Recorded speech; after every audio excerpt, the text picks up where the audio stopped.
دلشم دور کردن، ای وای بتر کلانم مجبور کردن، ای وای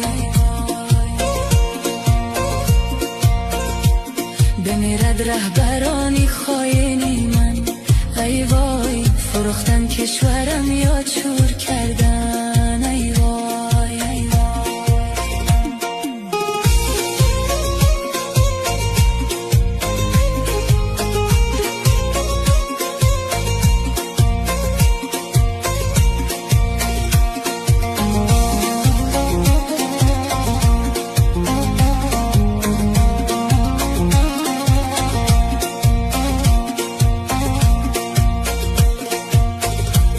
مسافر تا شدم حالم بدتر شد، ای وای شب و روزم به سختی ها سحر شد، ای وای ای وای.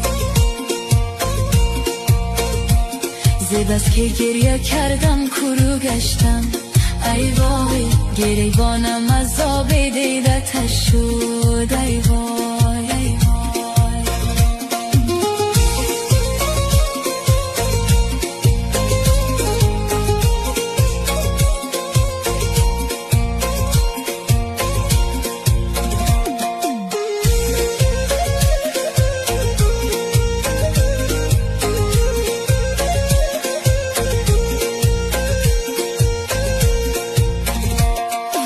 روزی شدم از خانه رایه، ای وای کسی نگفت که با من خدایه، ای وای ای وای.